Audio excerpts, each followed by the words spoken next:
का बुझी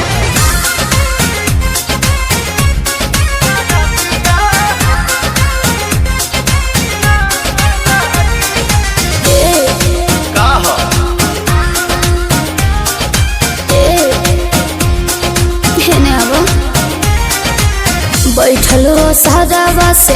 आजाना रूम में जानी जानी संगे काटो मन सुन में आओ ना